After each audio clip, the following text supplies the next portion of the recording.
La muerte ayer de Nelson Mandela a los 95 años. Hoy el diario El País de Madrid, en un artículo muy extenso y muy bien hecho, además escrito por uno de los hombres que mejor conocieron a Mandela, el John Carlin, titula El hombre que derrotó al racismo. Mandela nació en una familia importante, en una población negra en Sudáfrica. Después se vinculó al Congreso Nacional Africano, un movimiento que combatía el régimen del apartheid en ese país del África, donde mantenían a los negros completamente discriminados, viviendo en malos barrios, y les ponían todo tipo de trabas. Y después estuvo preso durante 27 años y medio. Quedó libre el 11 de mayo del 90.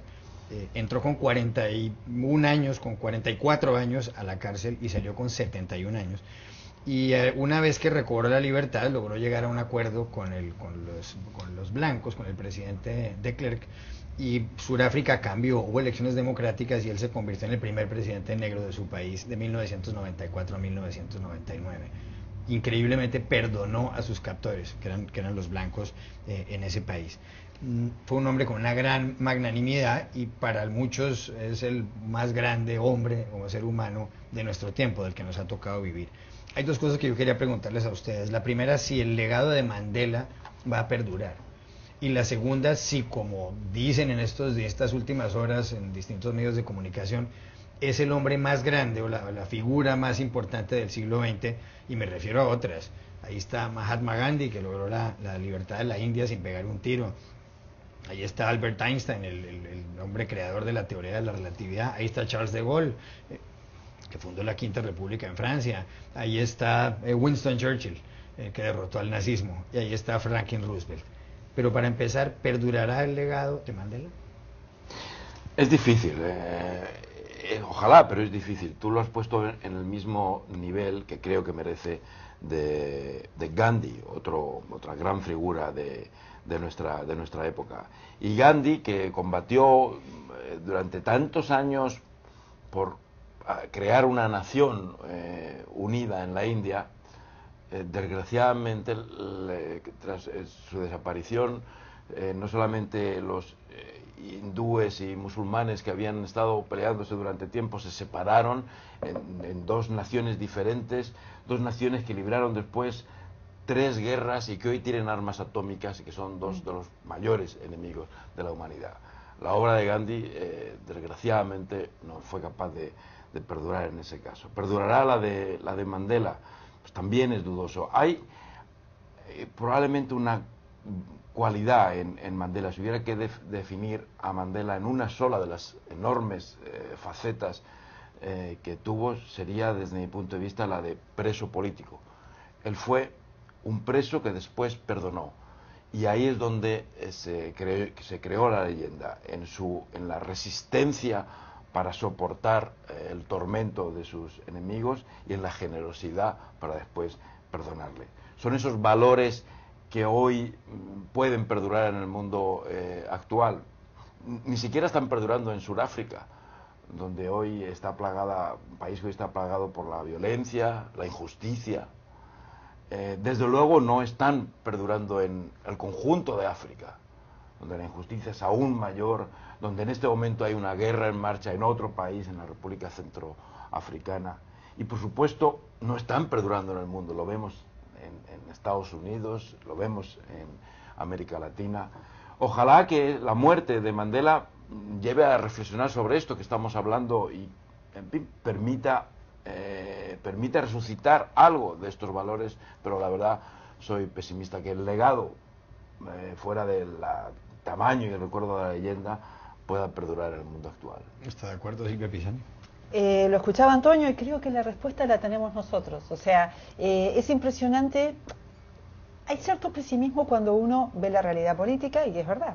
África, el continente al que pertenece Mandela, es uno de los más injustos, o donde se vive con mayor injusticia y mayor violencia en este momento. O sea que, y la respuesta no la tenemos nosotros. O sea, la grandeza de los hombres la reconocemos los demás. en tal caso es la mediocridad de miras de los políticos y es la complacencia de los pueblos que las aceptamos. Yo sé que parece bonitas palabras, pero la verdad es que la clave es esa. Mandela no era un santo. Mandela era un tipo lleno de pasiones y de mal carácter y de tantas virtudes y tantas grandezas como defectos. Supo que las virtudes que tenía, que eran muchas, ponerlas al servicio de la buena política. Y lo que hizo fue maravilloso. Y esto se puede hacer. El problema está cuando las sociedades no le exigen a sus líderes que hagan lo mismo, que se puede hacer. Mandela, Jaime, además tuvo dos características. Una, era un hombre, como se dice, muy mediático. Sabía aprovechar los medios de comunicación, sabía lo que era un símbolo.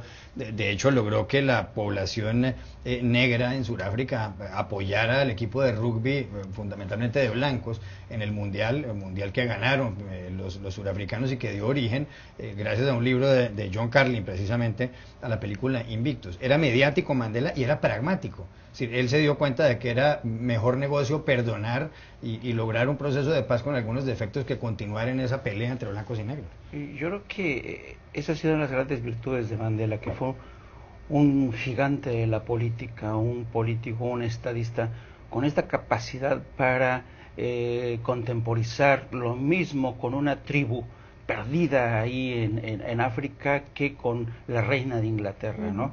Tiene una impresionante capacidad para conectar, ¿no? Pero a propósito de tu pregunta inicial de hasta qué punto va a quedar el legado o no de Mandela, yo creo que se ha visto, en las últimas horas se ha dicho muchísimo de lo que fue Mandela, y a mí me gustaría hablar de lo que no ha sido Mandela, y me refiero específicamente al área de América Latina, ¿no? Desafortunadamente en América Latina Mandela es una figura a la que se nos ha escamoteado, incluso un poco distante, no la conocemos muy bien. Se le conoce muy bien en Estados Unidos, se le conoce muy bien en Inglaterra, en Europa. Pero en América Latina, yo me recuerdo, esta semana comentábamos, una profesora universitaria de la Ciudad de México me comentaba que en un grupo de 40 alumnos les preguntó cuál es su figura preferida, histórica, o el héroe, el que más les inspira. Y el 25 respondió que era Hitler. Y les preguntó, bueno, Hitler, sí, ¿y por qué? Sí, porque era muy inteligente, ¿no? Entonces, a mí me sorprende este tremendo grado de desconocimiento de estas nuevas generaciones universitarias. Con personajes como Mandela, casi no se conoce su obra, ¿no? Y, por ejemplo, en el contexto de países de América Latina como México, donde lo que se busca ahora es inculcar una cultura de la paz, es la obra, el legado de personajes de la estatura de Mandela, sería formidable inculcarlo, ¿no? Sí. Y yo creo que el legado tendría que ser una asignatura pendiente ya en los libros de texto de todo lo que ha sido Mandela, y es la única manera de garantizarlo, ¿no? Sí.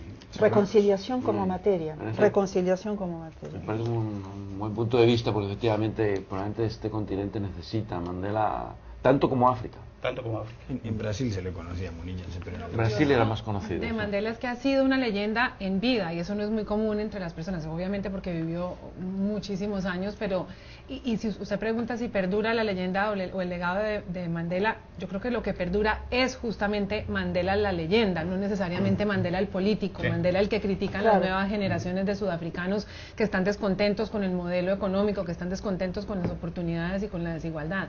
Entonces lo que va a perdurar, que es quizás positivo, es Mandela separado del contexto político en el cual vivió, y de pronto también separado de su humanidad y de su fragilidad y sus defectos. Sí, yo estoy convencido de que si hubiera un poco más de Mandela en América Latina, hubiera menos taras sociales como el racismo, por ejemplo, que se vive mucho en América Latina. O como el conflicto entre las sociedades y las diferencias. Y me preguntaba mientras escuchaba esto, o sea, incluso en España mismo, ¿no sería más sabio? Y por ahí es un poco, pero a ver, cuando se arman tanto conflicto por un equipo nacional de Cataluña. Porque es verdad que nosotros, nuestras culturas, están acostumbradas a resolver los problemas desde el conflicto. Y eso, por un lado, no es práctico, como tú decías, y entendió Mandela. Mandela lo que entendió es: ¿de qué me sirve a mí ahora desencadenar una cadena de venganza y represión contra los que me metieron en la cárcel? ¿De qué le sirve a este país y de qué me sirve a la comunidad que trato de defender?